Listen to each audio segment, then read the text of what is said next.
আসসালামু আলাইকুম সিনিয়র শিক্ষার্থী, কেমন আছো তোমরা সবাই? আশা করি খুব ভালো আছো। যদিও চারদিকে করোনার প্রাদুর্ভাব ছড়িয়ে ছিটিয়ে আছে, কিন্তু আমি মনে করি তারপরেও তোমরা খুব ভালো আছো, এই কারণেই যে বাসায় বসে স্কুলের কাজগুলো তোমরা পাচ্ছ। বিশেষ করে আমার এই ক্লাসটার মাধ্যমে কিছু না কিছু শিখতে পারছো। গত 5-6টা ক্লাসেই যেটা নিয়েছি একটা মাত্র ক্লাস 10-এর ছিল, বাকিগুলো ক্লাস 8-এর ছিল। তো আমাকে অনেকে অনুরোধ করছে, বিশেষ করে 9-এর বাচ্চারা, যে তারা নতুন আসছে, নতুন গ্রামার কিছু টপিকস নিয়ে যাতে আমি আলোচনা করতে পারি, সেই দিকটা আমাকে দেখতে বলছে। তা আমি আজকে ক্লাস 9-এর উপর আলোচনা করব। ক্লাস 9-এর উপর। 9-এর সিলেবাসটা নতুন। 8 থেকে যারা 9-এ হচ্ছে তাদের সিলেবাস নতুন। এই সিলেবাসের মধ্যে কিছু কিছু টপিকস আছে, যে টপিকগুলো গ্রামারের আর কি নতুন, একেবারেই নতুন। সেটা হলো কি রাইট ফর্ম অফ ভার্ব, এটা একটা নতুন আছে। একটা নতুন আছে চেঞ্জিং সেন্টেন্সের মধ্যে একটা আছে নতুন।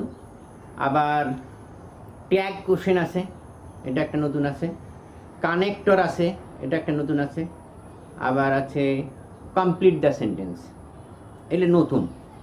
তো এই নতুনগুলো নিয়েই আমি আলোচনা করার চেষ্টা করব।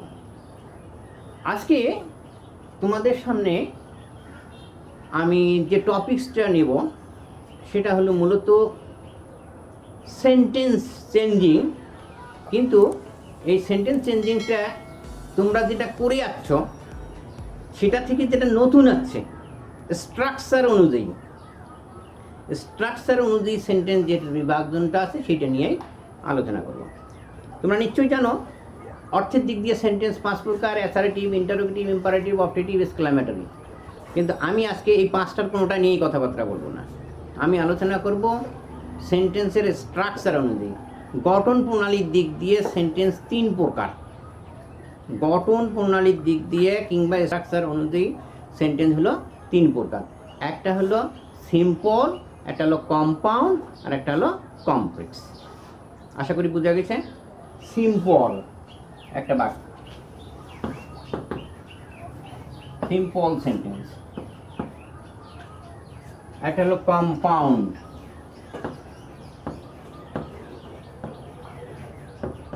আর একটা হলো কমপ্লেক্স।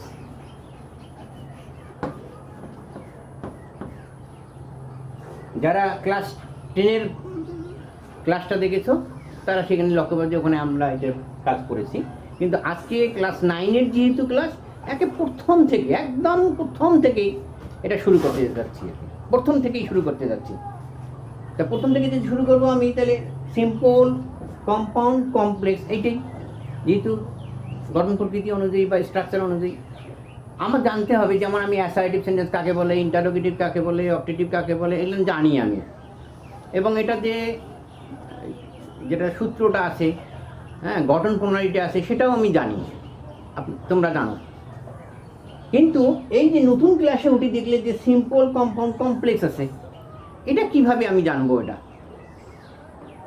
সাধারণত যদি একটি মাত্র সেন্টেন্স থাকে যেখানে একটি মাত্র প্রিন্সিপাল ভার্ব আছে, সেই সেন্টেন্সটাকে আমি বলবো সিম্পল সেন্টেন্স। সেই সেন্টেন্সটাকে বলবো আমি সিম্পল সেন্টেন্স। যেমন আমি একটা বাক্য লিখি, he is too weak to walk. এটা একটি মাত্র অংশ, কোনো কানেক্টর নাই।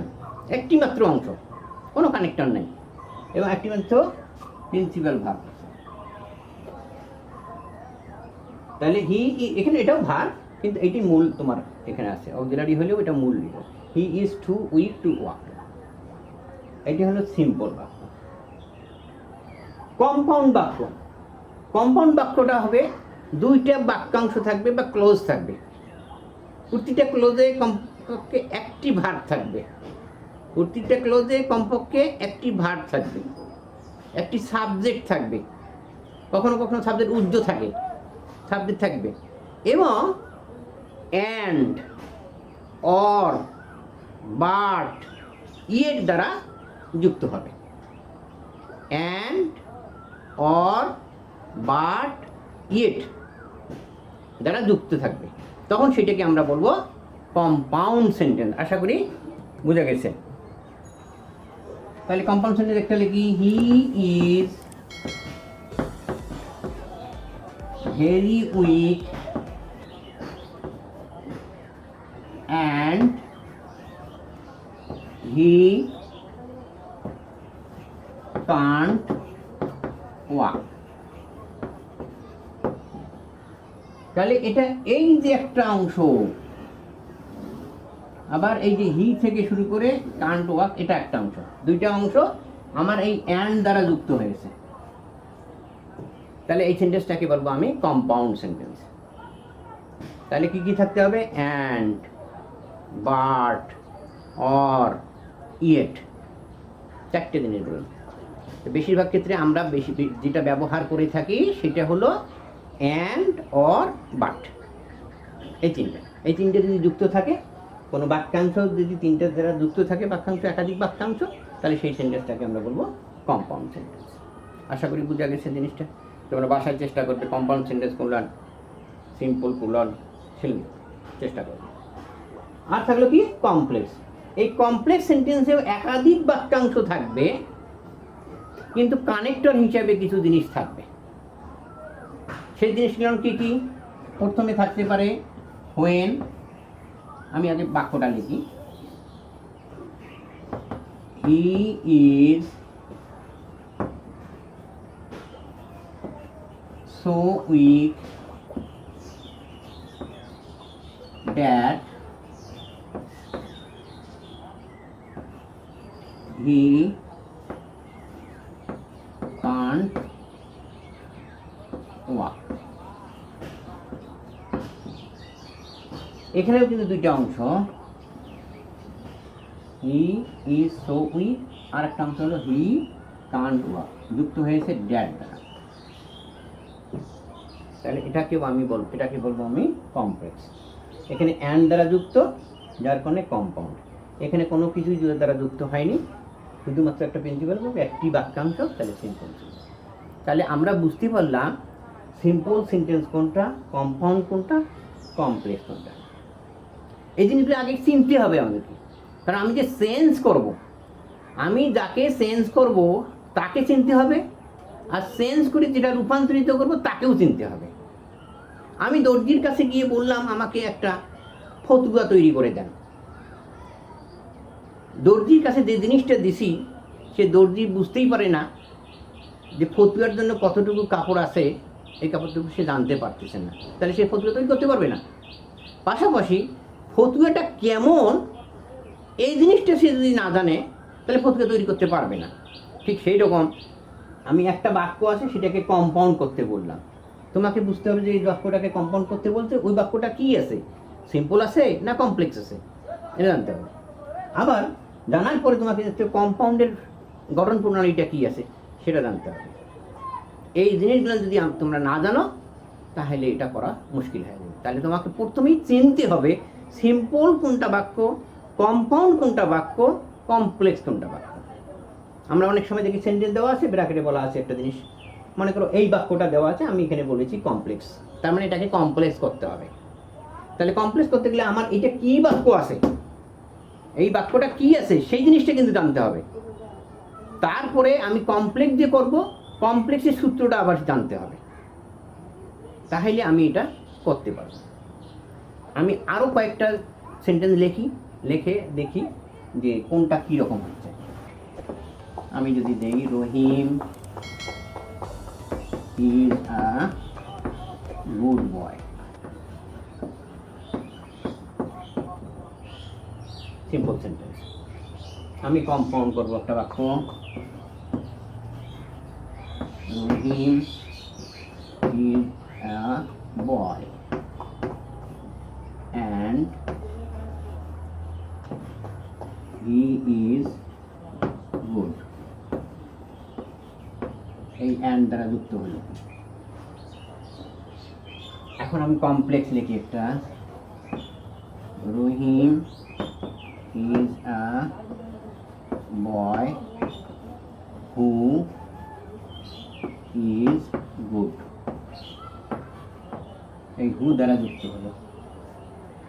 তাহলে আমাদের জানতে হবে বা চিনতে হবে কোনটা সিম্পল, কোনটা কম্পাউন্ড, কোনটা কমপ্লেক্স।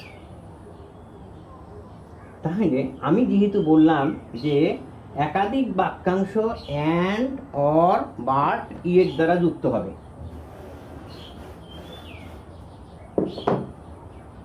অ্যান্ড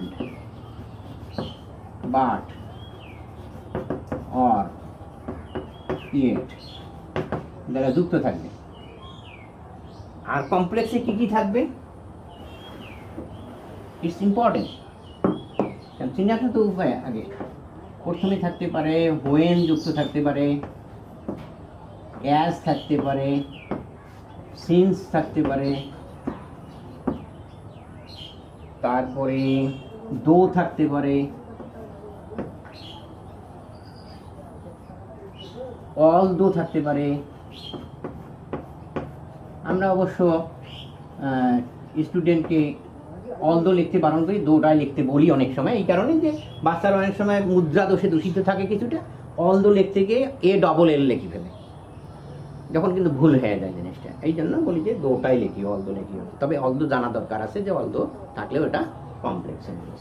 তারপরে আর কি থাকতে পারে সেন্টেন্সের মধ্যে? So plus adjective plus that থাকবে, সো দ্যাট থাকবে।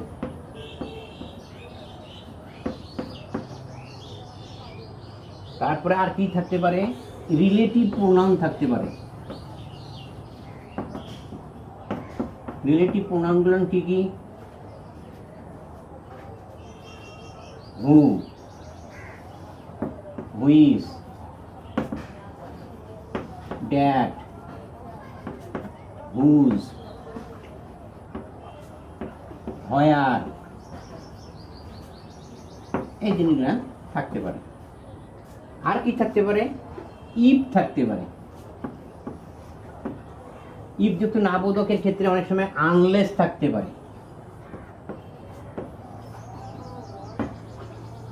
এই জিনিসগুলো যদি তোমার সেন্টেন্সের মধ্যে থাকে এবং একাধিক বাক্যাংশ থাকে, তাহলে সেই সেন্টেন্সটাকে আমি ধরব complex sentence.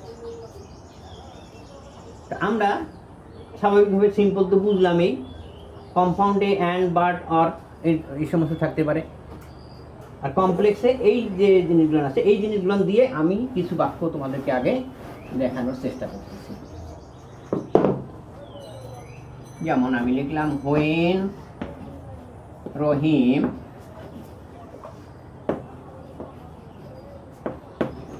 saw the police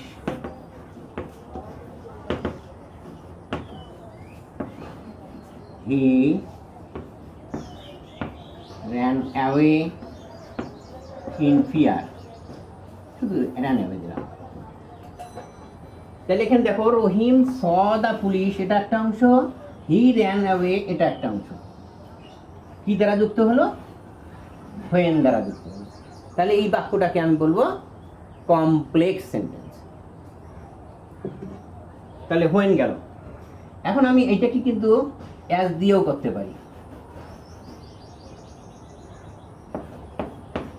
as Rahim saw the police he ran away। Since দ্বারাও করতে পারি, যেহেতু রহিম পুলিশকে দেখছে পলাই গেছে। আবার করতে পারি কি দো দিয়েও করতে পারি। দো দিয়ে বাক্য কি করতে পারি? দো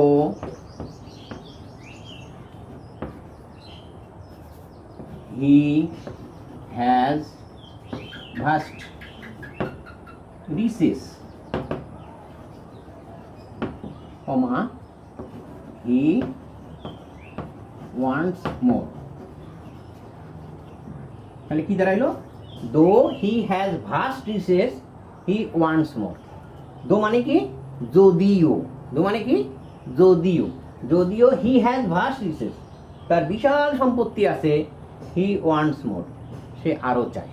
এটা তো স্বাভাবিক, যার যত আছে সে ততই চায়। তো এখানে আমরা যখন দোটাকে ধরবো তখন ধরতে হবে ফলটা বিপরীত। অনেক সময় আমরা বলি ছেলেটি মেধাবী, ফেল করছে, ফলটা বিপরীত। সেই রকম তার কি আছে, অনেক সম্পত্তি আছে, সে আসে চায়, আরও চায়, এই দুনিয়ায় হায় সেই বেশি চায়, আছে যার ভুরি ভুরি। তাহলে এখানে এটা তার প্রমাণটা পাইলাম, তার যত অনেক সম্পত্তি আছে সে আরও চায়। এই সেন্টেন্সটার মধ্যে দুইটা অংশ আছে যেটা দো দ্বারা যুক্ত হয়েছে, সুতরাং এটা কমপ্লেক্স সেন্টেন্স। তাহলে হোয়েন অ্যাজ সিন দিয়ে আমি দেখাইলাম একটা, দো দ্বারাও একটা দেখাই দিলাম। এখন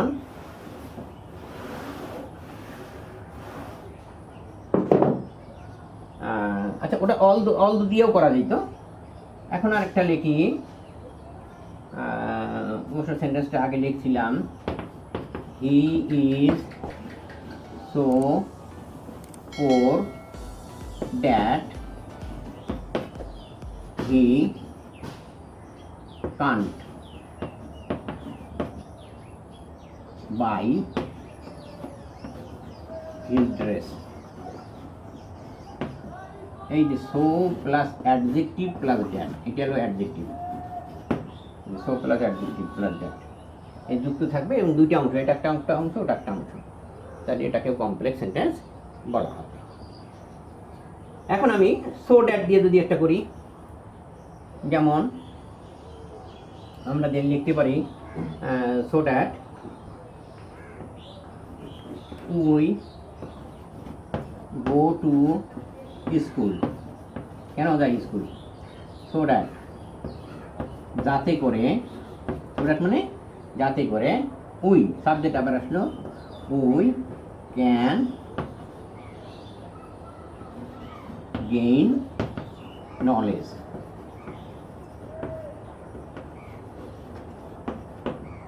তাহলে আমার এখানে সো দ্যাট হলো, তাহলে এটা হলো দুইটা অংশ, একটা উই গো টু স্কুল আর একটা হলো উই ক্যান গেইন নলেজ, দুইটাই সো দ্যাট দ্বারা যুক্ত হলো, সুতরাং এটাকেও আমরা বলবো কমপ্লেক্স সেন্টেন্স। আশা করি বোঝা গেছে। আসো আরেকটা দেই,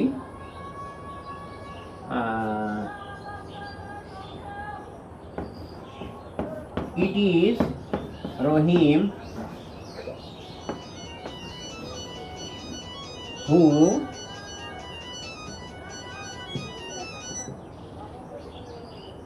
it is Rahim who is a good boy. It is Rahim who is a good boy. তাহলে এই যে ইট ইজ রহিম আর ইজ এ গুড বয়, এই হু দ্বারা যুক্ত হলো। তুমি হয়তো মনে করো সাবজেক্ট নাই, কেন সাবজেক্টটা হয়তো রহিম কি, সাবজেক্টটা ধরে নিতে হবে মনে মনে। তাহলে আমি হু দিয়ে অর্থাৎ রিলেটিভ প্রোনাউন দিয়েও আমি করলাম জিনিসটা। কিংবা আমি দিলাম Haragas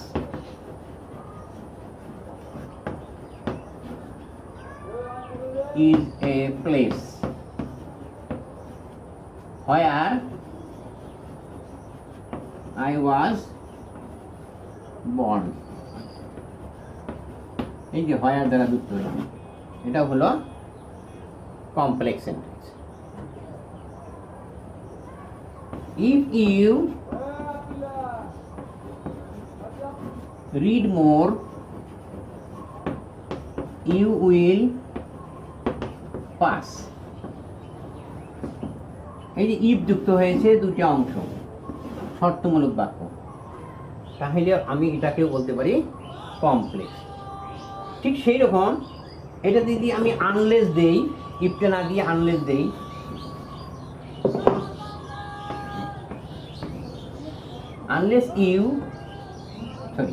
unless you read more you will fail। তার মানে কি, তুমি যদি না বেশি পড়ো তা ফেল করবে, অথবা ইউ উইল নট পাস। তাহলে এই যে সেন্টেন্সগুলো দিলাম, এই সেন্টেন্সগুলো হলো কমপ্লেক্স সেন্টেন্স। আশা করি বোঝা গেছে, এই জিনিসগুলো থাকতে হবে তোমার। আচ্ছা, তাহলে এখন জিনিস আরেকটা দিচ্ছি আমি, the man is poor but honest। এই বাক্যটা কি একটু চিন্তা করো দেখি। The man is poor but honest, এখানে একটা একটা বাক্যাংশ, এখানে শুধু অ্যাডজেক্টিভটা আছে। তাহলে এইখানে তোমার ধরে নিতে হবে যে এই জায়গাটাতে তোমার এই সাবজেক্ট এবং ভার্ব আছে, কি আছে? তাহলে the man is poor but he is honest, এই হি ইজ অনেস্ট এখানে উজ্জ আছে, কমন জিনিস, যে দুইটা এখানে ওটা যেটা যেটা দুইটা মিলে কমন নিলাম আমরা। তাহলে এই সেন্টেন্সটাকেও আমরা কি বলবো? কম্পাউন্ড বলবো, কমপ্লেক্স বলবো না কিন্তু, কারণ এই জিনিসগুলো নাই কিন্তু, এখানে কিন্তু বাট আছে আমার। তাহলে এই সেন্টেন্সটাকে কম্পাউন্ড বলবো। আমার কথা বুঝে গেছে? আচ্ছা, এখন আরেকটা বাক্য দিচ্ছি আমি, সেটা হলো there were two friends, there are two friends in a village. এইখানে একটি বাক্য ব্যবহার করা হয়েছে, একটি বাক্যাংশ ব্যবহার করা হয়েছে, যার একটা মাত্র ভার্ব আছে। তাহলে এটা কিন্তু সিম্পল সেন্টেন্স, এটা সিম্পল সেন্টেন্স। তাহলে এটা কম্পাউন্ড, এটা সিম্পল, আর এই জিনিসগুলো দ্বারা কি করলাম আমি? কমপ্লেক্স। তাহলে তোমরা নিশ্চয়ই আজকে বুঝতে পারতেছো, চিনতে পারতেছো অন্তত পক্ষে, যে সিম্পল বাক্য কোনটা, কমপ্লেক্স বাক্য কোনটা, কম্পাউন্ড বাক্য কোনটা। এই জিনিসগুলো যদি তোমরা চিনতে পারো, তাহলে এটা পরিবর্তন করা তোমাদের জন্য সহজ হবে। আমি আবার বলতেছি, যে বাক্যটার মধ্যে একটি বাক্যাংশ, একটি থাকবে বাক্যাংশ, একটি প্রিন্সিপাল ভার্ব থাকবে, সেটাই হলো সিম্পল। একাধিক বাক্যাংশ থাকবে এবং সেখানে কনজাংশন তোমার আছে বাট, অ্যান্ড, অর, ইয়ে, তাহলে এটা হলো কম্পাউন্ড। আর বাদ বাকি যে জিনিসগুলো বললাম, বেশ কয়েকটা জিনিস বললাম, দো বললাম, অলদো বললাম, ইফ বললাম, আনলেস বললাম, so plus adjective plus that বললাম, সো ড্যাট বললাম, রিলেটিভ প্রোনাউন যেটা হু, হয়ার, হুইজ, হুজ ইত্যাদি বললাম, এই যদি যুক্ত থাকে এবং দুটি অংশের মধ্যে যদি ভাব থাকে, তাহলে সেটাকে বলা হবে কমপ্লেক্স সেন্টেন্স। আশা করি বোঝা গেছে জিনিসটা। তা আমি আগামী দিন তোমাদের কথা চিন্তা করেই, কিন্তু তোমাদের অনুরোধেই ক্লাস নিচ্ছি। তোমরা যদি এটা দেখে উপকৃত হও, তা আমিও উপকৃত হব। আমার উপকার এতটুকু, আমার স্টুডেন্ট উপকার পেয়েছে, এইটাই আমার উপকার, এইটাই আমার বড় পাওয়া, আর কিছু না। আর কি আমি আলাদা করে ক্লাস নিচ্ছি এর জন্য যে আলাদা সম্মানই নেবো বা কিছু নেব, সেটা তো না। জাস্ট তোমরা ঘরে বসে আসো, ঘরে বসে যাতে শিখতে পারো, এই শেখার জন্যই আমার এই প্রচেষ্টা। তোমরা যদি শিখতে পারো, এইটাই আমার চাওয়া, এইটাই আমার পাওয়া। এর চেয়ে বড় কিছু আমার কাছে পাওয়া কিছু নাই। আগামী দিন আমি এই জিনিসগুলোকে সেন্স করা শেখাবো। আমরা শিখবো যে কিভাবে সিম্পল আছে কম্পাউন্ড করা যায়, কিংবা কমপ্লেক্স করা যায়, কিংবা কমপ্লেক্স থেকে কম্পাউন্ড কিংবা সিম্পল করা যায় কিভাবে, সেটা নিয়ে আমরা আলোচনা করার চেষ্টা করব। আশা করি তোমরা সেই ক্লাসটাও দেখার অপেক্ষায় থাকবে।